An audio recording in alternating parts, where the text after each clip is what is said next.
तो next question है कि what is the strategy for JEE main 2 last 30 days. Class के टाइम पे सब लोग स्ट्रेटजी के भूखे हैं, सबको एक स्ट्रेटजी चाहिए। स्ट्रेटजी से आप क्या समझते हो? क्या स्ट्रेटजी से आप समझते हो टाइम टेबल और ये सब? तो ये मैं आपको बता दूं कि ये सब चीजें आपको खुद करनी चाहिए, इसके लिए आपको वीडियोस नहीं देखनी चाहिए, है ना। ये जो वीडियो है ये कोई टिपिकल स्ट्रेटजी समझाने वाली वीडियो नहीं है। मुझे लगता है कि स्ट्रेटजी समझाने वाली वीडियो देखकर आपका दिमाग कमजोर होता है, आप कंफ्यूज होते हो, और इसकी कोई जरूरत नहीं थी, क्योंकि आपके पास इनफ इतना दिमाग है, आपने मैथ्स और फिजिक्स पढ़ी हुई है कि आप एक सिंपल स्ट्रेटजी तो बना ही सकते हो अपने लिए। ठीक है।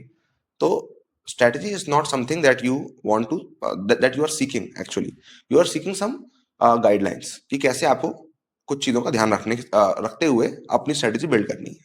आपकी स्ट्रेटजी रहेगी वो पर्सनली रहेगी। ठीक है। क्योंकि मुझे नहीं पता आपके बारे में सब कुछ, ना किसी भी और को यूट्यूब पे आपके बारे में किसी को भी पता है इतनी डिटेल में जितना आपको पता है। तो you are the best strategy maker, just you have to follow some guidelines so that आप वो मिस्टेक्स ना करो जिनसे आपकी एफिशिएंसी कम होती है। ऑलराइट। तो पहली बात तो मैं आपको बहुत सारे पॉइंट्स बताऊंगा जिनको आपको ध्यान रखना है। ठीक है। नंबर वन पॉइंट ये है, और ये कहाँ से आ रहा है, ये एक्सपीरियंस से आ रहा है कि क्या जेई एस्पिरेंट्स लास्ट के टाइम पे गड़बड़ कर देते हैं और क्या वो सही कर देते हैं जिससे उनका रिजल्ट इंप्रूव होता है ना। तो वो उस एक्सपीरियंस से आ रहा है। तो फर्स्ट थिंग इज कि आपको ये देखना है कि आपकी एग्जाम की क्वालिटी क्या है। कई बार जेई मेन के लिए अगर आप प्रिपेयर कर रहे हो तो आप ना जरूरत से ज्यादा पढ़ लेते हो। जेई मेन को अगर देखोगे ना और उसके पीवाईक्यूज को देखोगे और आपने जेई मेन 1 दिया है आप उसको देखोगे, तो आप देखोगे उसकी कॉम्प्लेक्सिटी उतनी ज्यादा नहीं है। जिस लेवल पे उसकी कॉम्प्लेक्सिटी है खाली आपको उस लेवल पे पहुंचना है, पहली चीज तो ये। तो इससे क्या होगा कि आपको एक्स्ट्रा एफर्ट नहीं डालना। एडवांस की प्रिपरेशन कर रहे हो तो फिर एडवांस के अकॉर्डिंग करो, मेंस के अकॉर्डिंग कर रहे हो तो मेंस के अकॉर्डिंग करो। अगर मैं बात करूं जस्ट जेई मेन की, तो फिर आपको इतना ध्यान रखना है कि you assess the level of exam first, then you see the syllabus, कि सिलेबस से मैं ऊपर ना निकल जाऊं जबरदस्ती, और जितना सिलेबस में कहा है उतना ही मैं करूं। ठीक है। और तीसरा पॉइंट ये है कि कॉन्सेप्ट से रिलेटेड आपको ये चीज ध्यान रखनी है कि आपको कॉन्सेप्ट वाइज पढ़ना है, चैप्टर वाइज नहीं। क्यों ये इंपॉर्टेंट है? क्योंकि आप जैसे चैप्टर वाइज पढ़ते हो तो आप बोलते हो कि मेरे को काइनेमेटिक्स आता है, बट काइनेमेटिक्स में एक्चुअली वो कॉन्सेप्ट्स हैं, क्या वो आपको आते हैं? द थिंग इज दिस, मेरा काइनेमेटिक्स कोचिंग में कंप्लीट हो गया, that is not a thing. क्या मेरे को एक्चुअली प्रोजेक्टाइल मोशन समझ में आता है, रिलेटिव मोशन समझ में आता है, मैं इससे क्वेश्चन कर पाता हूँ क्या क्या नहीं कर पाता? तो ऐसे कॉन्सेप्ट वाइज ट्रैक करो अपने आप को। फिर जब आप अपने आप को ट्रैक कर रहे हो तो एक ट्रैकिंग मैकेनिज्म रखो कि एक चैप्टर में आपको क्या क्या चीजें नीडेड होती हैं। आपको कॉन्सेप्ट आना चाहिए, कॉन्सेप्ट रिलेटेड कुछ जो इंपॉर्टेंट पॉइंट साथ में दिए होते हैं वो आना चाहिए, उससे जो फॉर्मूला होता है वो आना चाहिए, फॉर्मूला का जो ग्राफ है वो आपको मालूम होना चाहिए, जो फॉर्मूला है उसका जनरल फॉर्म, स्पेशल केस, वो सब आपको आना चाहिए। उस फॉर्मूला में हर एक फिजिकल क्वांटिटी जो मेंशनड है उसका क्या मीनिंग है वो भी आपको आना चाहिए। फिर उसको क्वेश्चन में कैसे अप्लाई करते हैं ये भी आपको आना चाहिए। फिर आपको लेवल 1 क्वेश्चंस करने आने चाहिए। ठीक है। लेवल 1 क्वेश्चन क्या होते हैं? या तो कॉन्सेप्चुअल है या जस्ट फॉर्मुला बेस्ड है। लेवल 2 वो हैं जो कि थोड़े से और कॉम्प्लिकेटेड है, जैसे कि जेईई मेन के सवाल होते हैं, मोस्ट ऑफ द सवाल जो होते हैं। ऐसा नहीं कि जेईई मेन में इजी क्वेश्चन नहीं आते, टफ क्वेश्चन नहीं आते। ये मान के चलो कि 30% क्वेश्चन लेवल 1 होते हैं, 10% 20% कभी कभी लेवल 3 होते हैं, rest of all are level 2 question. ठीक है। तो आपको ये देख के चलना है कि मेरे को हर एक लेवल के क्वेश्चंस कर लेने हैं, और अगर मेरे पास टाइम लिमिटेड है तो मैं जस्ट लेवल 1 के क्वेश्चंस कर पाऊं इस लायक तो बनी जाऊं, और भी टाइम लिमिटेड है तो जस्ट मैंने कॉन्सेप्ट्स किए हूं, ताकि जो कॉन्सेप्चुअल क्वेश्चन आएगा वो तो मैं कर ही जाऊं। ठीक है। इस तरह से। और क्वेश्चन सॉल्व कर पाने से मतलब क्वेश्चन को सॉल्व करने से पहले आपको क्वेश्चन सॉल्व कर पाने के लिए इलस्ट्रेशंस और एग्जांपल्स इनफ देखने होते हैं। तो वो ज्यादातर स्टूडेंट्स गलती कर देते हैं कि वो इनफ नहीं देखते हैं, तो फिर वंडर करते रहते हैं कि क्वेश्चन कैसे बनेगा, हमसे क्वेश्चन कैसे बनेगा। बहुत सारे स्टूडेंट्स की प्रॉब्लम होती है कि वो कहते हैं कि हमें थ्योरी आती है लेकिन हमसे क्वेश्चन नहीं बनते। इसका मतलब ये है कि आपको प्रॉब्लम सॉल्विंग सीखनी चाहिए, और प्रॉब्लम सॉल्विंग सीखने के लिए आपको एक्चुअली किसी को आपको सिखानी होती है कि इस तरह से सोचो इस प्रॉब्लम के बारे में, ये जो इन्फॉर्मेशन दी है इस क्वेश्चन में उसको एनालाइज करो और देखो कि जो गिवन इन्फॉर्मेशन है वो किस तरह से दी है, और कैसे हम अप्रोच कर सकते हैं, कैसे कैसे सोच सकते हैं सॉल्यूशन के बारे में, जिससे कि हम आंसर की तरफ पहुंच पाए, और क्या उसके मोस्ट इफेक्टिव मेथड्स होते हैं, और इस पूरी प्रोसेस में कैसे एफिशिएंसी का ध्यान रखें ताकि टाइम पे कैलकुलेशन हो जाए, टाइम पे थिंकिंग वाला पार्ट हो जाए, और फिर हम क्वेश्चन को टाइम पे कंप्लीट कर लें।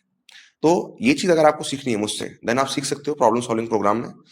उसका लिंक आपको डिस्क्रिप्शन में मिल जाएगा, और इस चैनल पे भी मैं इसके बारे में कुछ डालूंगा। आई थिंक 5-10% चीजें तो मैं शेयर कर ही सकता हूँ, तो वो आप जरूर उसको एक्सेस करना। प्रॉब्लम सॉल्विंग बहुत इंपॉर्टेंट है, क्योंकि ज्यादातर स्टूडेंट्स की जो प्रॉब्लम है वो यही है कि उन्हें कॉन्सेप्ट्स आते हैं लेकिन वो क्वेश्चन सॉल्व नहीं कर पाते। तो पहली बात तो ये है। तो इसका आपको ध्यान रखना है कि आप ये कर पाओ, अदरवाइज जितनी भी चीजें आपने पढ़ी हुई हैं उसका कोई फायदा नहीं निकलेगा अगर आप उनको क्वेश्चन सॉल्व कर पाने में यूज नहीं कर पा रहे, क्योंकि अल्टीमेटली जो मैटर करता है वो ये है कि आप क्वेश्चन सॉल्व कर पा रहे हो कि नहीं। ठीक है। फिर आपको मॉक टेस्ट का कैसे ध्यान रखना है कि अभी अगर आप मॉक टेस्ट दे रहे हो तो एट मैक्स हफ्ते में एक बार या 2 हफ्ते में एक बार दे दो, लेकिन लास्ट के टाइम पे मॉक टेस्ट की फ्रीक्वेंसी ज़्यादा रखना। जब 15 दिन बचे हो तो आपको ऐसा करना है कि एक दिन में 1 या 2 मॉक टेस्ट देने की कोशिश करो, है ना? कभी-कभी कुछ ऐसे, जैसे सपोज़ आपने 3-4 दिन चूज़ कर लिए ऐसे, जहाँ पे आप मॉक टेस्ट दोगे बहुत सारे, ठीक है? तो वो आप करो, ठीक है? और साथ में पेपर सॉल्विंग के बारे में भी कुछ सीखो, उस बारे में मैं वीडियो डालूँगा, कि आपको हर एक पेपर में कैसे इम्प्रूव करना है। क्योंकि आप अगर पेपर वाइज़ इम्प्रूव नहीं कर रहे, तो आपके पेपर देने का एक्चुअली कोई मतलब नहीं निकल रहा। पेपर आपका देना ये नहीं है कि आप अपने मार्क्स देखकर चेक करो, पेपर इसलिए दे रहे हैं ताकि हम इम्प्रूव हो सकें नेक्स्ट पेपर में। इस बात को समझो। तो नेक्स्ट पेपर में अगर आपको इम्प्रूव होना है, तो फिर आपको ये देखना पड़ेगा कि मेरे पहले पेपर में मैंने क्या-क्या गड़बड़ें कर दी, कहाँ-कहाँ मेरी शॉर्टकमिंग्स हो गई जिनको मैं सही कर सकता हूँ। तो you give the paper, you analyse and you improve.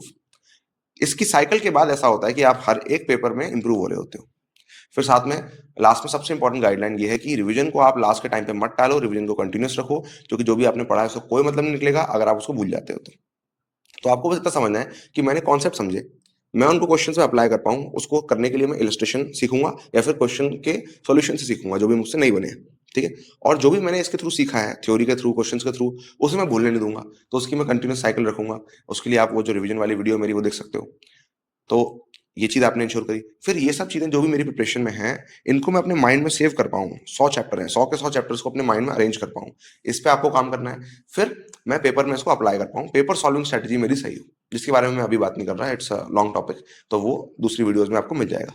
तो अगर ये सब चीज़ें सही हो जाती हैं, मेरा थ्योरी और उनका एप्लीकेशन इलस्ट्रेशन के थ्रू, फिर क्वेश्चंस की प्रैक्टिस, मेरा स्पीड और एक्यूरेसी इंप्रूव करने के लिए, और ये सब मैं ना भूलूँ, इसके लिए मैं अपनी रिवीजन को एक ऐसे फॉर्मेट में रखूँ कि मैं रेगुलरली रिवाइज करते ही जा रहा हूँ, और इसको मैं लास्ट के टाइम पे अरेंज करूंगा अपने दिमाग में 100 के 100 चैप्टर्स, और फिर ये देखूंगा कि पेपर में मैं कैसे स्ट्रेटेजिकली जो भी मेरे को आता है उसको मैं यूज कर पा रहा हूँ, और जो मेरे को नहीं आता उससे मैं नहीं घबरा रहा हूँ, और उसमें टाइम भी वेस्ट नहीं कर रहा हूँ।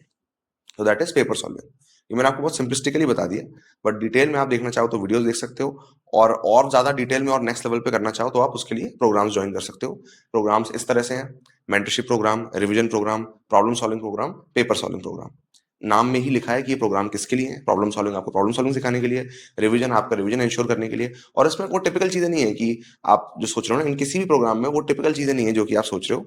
तो अगर आप इन प्रोग्राम में थोड़े से भी आपकी क्यूरोसिटी को हिट कर रहे हैं, या फिर आपको लग रहा है कि ये आपके काम आएंगे, और थोड़ा भी आप इस बारे में इंप्रूव करना चाहते हो, देन आप डिटेल्स जाके देखो। जब आप डिटेल्स देखोगे तो आपको पता चलेगा व्हाट इट रियली इज, है ना? तो जस्ट ये मत सोच लेना कि प्रॉब्लम सॉल्विंग में हमें कुछ क्वेश्चंस मिल जाएंगे सॉल्व करने के लिए ना। बहुत कुछ है, बहुत डीप है। रिवीजन में हमें नोट्स मिल जाएंगे ना, बहुत डीप है। ध्यान से देखोगे तो बहुत डीप है। आप पेजेस पे जाओ, इन्फॉर्मेशन पेजेस जो हैं, उनके आपको डिस्क्रिप्शन में कहीं पे लिंक मिल जाएंगे, और you find it out, you learn about it. 10 minute दो उस पे, उसको पेज को पढ़ के सब कुछ समझो कि प्रोग्राम किस बारे में है। देन आपको सब कुछ चीज़ें ढंग से समझ में आएंगी। देन आप समझ पाओगे कि क्या इंपॉर्टेंस है प्रोग्राम की। और जो भी मैं आपको वीडियोस में शेयर करता हूँ, सपोज आप इस लेवल पे हो, तो वो आपको इस लेवल पे ले जाने के लिए होता है। लेकिन अगर आपको उस लेवल पे जाना है, देन उसके लिए प्रोग्राम्स है। Alright, all the best.